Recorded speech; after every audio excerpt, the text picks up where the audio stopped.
Sylvie and Bruno by Lewis Carroll. Chapter 12. A Musical Gardener. The other professor regarded him with some anxiety. "The smaller animal ought to go to bed at once," he said with an air of authority. "Why at once?" said the professor. "Because he can't go at twice," said the other professor. The professor gently clapped his hands. "Isn't he wonderful?" he said to Sylvie. "Nobody else could have thought of the reason so quick. Why, of course he can't go at twice. It would hurt him to be divided." This remark woke up Bruno suddenly and completely. "I don't want to be divided," he said decisively. "It does very well on a diagram," said the other professor. "I could show it you in a minute, only the chalk's a little blunt." "Take care!" Sylvie anxiously exclaimed as he began rather clumsily to point it. "You'll cut your finger off if you hold the knife so." "If oo cuts it off, will oo give it to me, please?" Bruno thoughtfully added. "It's like this," said the other professor, hastily drawing a long line upon the blackboard and marking the letters A, B at the two ends, and C in the middle. "Let me explain it to you. If AB were to be divided into two parts at C, it would be drownded," Bruno pronounced confidently. The other professor gasped. "What would be drownded?" "Why, the bumblebee, of course," said Bruno, "and the two bits would sink down in the sea." Here the professor interfered, as the other professor was evidently too much puzzled to go on with his diagram. "When I said it would hurt him, I was merely referring to the action of the nerves." The other professor brightened up in a moment. "The action of the nerves," he began eagerly, "is curiously slow in some people. I had a friend once that, if you burnt him with a red-hot poker, it would take years and years before he felt it." "And if you only pinched him?" queried Sylvie. "Then it would take ever so much longer, of course. In fact, I doubt if the man himself would ever feel it at all. His grandchildren might." "I wouldn't like to be the grandchild of a pinched grandfather, would you, Mr. Sir?" Bruno whispered. "It might come just when you wanted to be happy." "That would be awkward," I admitted, taking it quite as a matter of course that he had so suddenly caught sight of me. "But don't you always want to be happy, Bruno?" "Not always," Bruno said thoughtfully. "Sometimes, when I's too happy, I wants to be a little miserable. Then I just tell Sylvie about it, oo know, and Sylvie sets me some lessons. Then it's all right." "I'm sorry you don't like lessons," I said. "You should copy Sylvie. She's always as busy as the day is long." "Well, so am I," said Bruno. No, Sylvie corrected him. "You're as busy as the day is short." "Well, what's the difference?" Bruno asked. "Mr. Sir, isn't the day as short as it's long? I mean, isn't it the same length?" Never having considered the question in this light, I suggested that they had better ask the professor, and they ran off in a moment to appeal to their old friend. The professor left off polishing his spectacles to consider. "My dears," he said after a minute, "the day is the same length as anything that is the same length as it." And he resumed his never-ending task of polishing. The children returned slowly and thoughtfully to report his answer. "Isn't he wise?" Sylvie asked in an awestruck whisper. "If I was as wise as that, I should have a headache all day long. I know I should." "You appear to be talking to somebody that isn't here," the professor said, turning round to the children. "Who is it?" Bruno looked puzzled. "I never talks to nobody when he isn't here," he replied. "It isn't good manners. Oo should always wait till he comes before oo talks to him." The professor looked anxiously in my direction, and seemed to look through and through me without seeing me. "Then who are you talking to?" he said. "There isn't anybody here, you know, except the other professor, and he isn't here," he added wildly, turning round and round like a teetotum. "Children, help to look for him! Quick! He's got lost again!" The children were on their feet in a moment. "Where shall we look?" said Sylvie. "Anywhere!" shouted the excited professor. "Only be quick about it!" And he began trotting round and round the room, lifting up the chairs and shaking them. Bruno took a very small book out of the bookcase, opened it, and shook it in imitation of the professor. "He isn't here," he said. "He can't be there, Bruno," Sylvie said indignantly. "Course he can't," said Bruno. "I should have shooked him out if he'd been in there." "Has he ever been lost before?" Sylvie inquired, turning up a corner of the hearth-rug and peeping under it. "Once before," said the Professor. "He once lost himself in a wood." "And couldn't he find hisself again?" said Bruno. "Why didn't he shout?" "He'd be sure to hear hisself, 'cause he couldn't be far off, oo know." "Let's try shouting," said the Professor. "What shall we shout?" said Sylvie. "On second thoughts, don't shout," the Professor replied. "The Vice-Warden might hear you. He's getting awfully strict." This reminded the poor children of all the troubles about which they had come to their old friend. Bruno sat down on the floor and began crying. "He is so cruel," he sobbed, "and he lets Uggug take away all my toys. And such horrid meals!" "What did you have for dinner today?" said the Professor. "A little piece of a dead crow," was Bruno's mournful reply. "He means rook pie," Sylvie explained. "It were a dead crow," Bruno persisted, "and there were a apple pudding, and Uggug ate it all, and I got nuffin but a crust. And I asked for a orange, and didn't get it." And the poor little fellow buried his face in Sylvie's lap, who kept gently stroking his hair as she went on. "It's all true, Professor dear. They do treat my darling Bruno very badly. And they're not kind to me either," she added in a lower tone, as if that were a thing of much less importance. The Professor got out a large red silk handkerchief and wiped his eyes. "I wish I could help you, dear children," he said.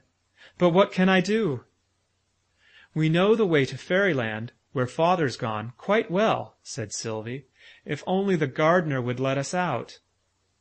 "Won't he open the door for you?" said the Professor. "Not for us," said Sylvie, "but I'm sure he would for you. Do come and ask him, Professor dear." "I'll come this minute," said the Professor. Bruno sat up and dried his eyes. "Isn't he kind, Mr. Sir?" "He is indeed," said I. But the Professor took no notice of my remark. He had put on a beautiful cap with a long tassel, and was selecting one of the other Professor's walking sticks from a stand in the corner of the room. "A thick stick in one's hand makes people respectful," he was saying to himself. "Come along, dear children." And we all went out into the garden together. "I shall address him first of all," the Professor explained as we went along, "with a few playful remarks on the weather. I shall then question him about the other Professor. This will have a double advantage. First, it will open up the conversation. You can't even drink a bottle of wine without opening it first. And secondly, if he's seen the other Professor, we shall find him that way. And if he hasn't, we shan't." On our way we passed the target, at which Uggug had been made to shoot during the ambassador's visit. "See?" said the Professor, pointing out a hole in the middle of the bull's-eye.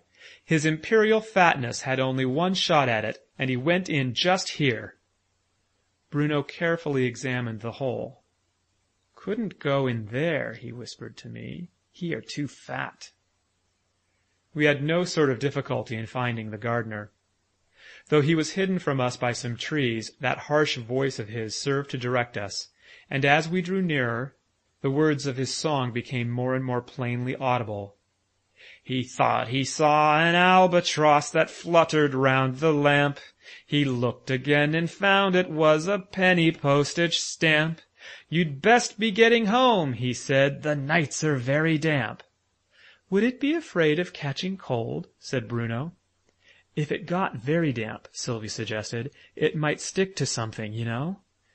"And that something would have to go by the post, whatever it was," Bruno eagerly exclaimed. "Suppose it was a cow! Wouldn't it be dreadful for the other things?" "And all these things happen to him," said the Professor. "That's what makes the song so interesting." "He must have had a very curious life," said Sylvie. "You may say that," the Professor heartily rejoined. "Of course she may!" cried Bruno.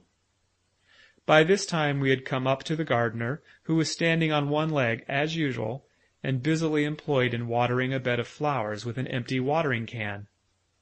"It hasn't got no water in it," Bruno explained to him, pulling his sleeve to attract his attention. "It's lighter to hold," said the gardener. A lot of water in it makes one's arms ache." And he went on with his work, singing softly to himself. "The nights are very damp." "In digging things out of the ground, which you probably do now and then," the professor began in a loud voice, "in making things into heaps, which no doubt you often do, and in kicking things about with one's heel, which you seem never to leave off doing, have you ever happened to notice another professor something like me, but different?" "Never!" shouted the gardener, so loudly and violently that we all drew back in alarm. "There ain't such a thing." "We will try a less exciting topic," the professor mildly remarked to the children. "You were asking—" "We asked him to let us through the garden door," said Sylvie, "but he wouldn't, but perhaps he would for you." The professor put the request, very humbly and courteously. "I wouldn't mind letting you out," said the gardener, "but I mustn't open the door for children. Do you think I'd disobey the rules? Not for 1 and 6pence. The professor cautiously produced a couple of shillings. "That'll do it!" the gardener shouted as he hurled the watering can across the flower bed and produced a handful of keys, one large one and a number of small ones. "But look here, Professor dear," whispered Sylvie. "He needn't open the door for us at all. We can go out with you." "True, dear child," the professor thankfully replied as he replaced the coins in his pocket. "That saves 2 shillings." And he took the children's hands that they might all go out together when the door was opened. This, however, did not seem a very likely event, though the gardener patiently tried all the small keys over and over again. At last the professor ventured on a gentle suggestion. "Why not try the large one? I have often observed that a door unlocks much more nicely with its own key." The very first trial of the large key proved a success. The gardener opened the door and held out his hand for the money. The professor shook his head. "You are acting by rule," he explained, "in opening the door for me. And now it's open, we are going out by rule, the rule of 3. The gardener looked puzzled and let us go out. But as he locked the door behind us, we heard him singing thoughtfully to himself. "He thought he saw a garden door that opened with a key. He looked again and found it was a double rule of 3. And all its mystery, he said, is clear as day to me." "I shall now return," said the professor, when we had walked a few yards. "You see, it's impossible to read here, for all my books are in the house." But the children still kept fast hold of his hands. "Do come with us," Sylvie entreated with tears in her eyes. "Well, well," said the good-natured old man, "perhaps I'll come after you some day soon. But I must go back now. You see, I left off at a comma, and it's so awkward not knowing how the sentence finishes. Besides, you've got to go through Dogland first, and I'm always a little nervous about dogs. But it'll be quite easy to come as soon as I've completed my new invention, for carrying one's self, you know.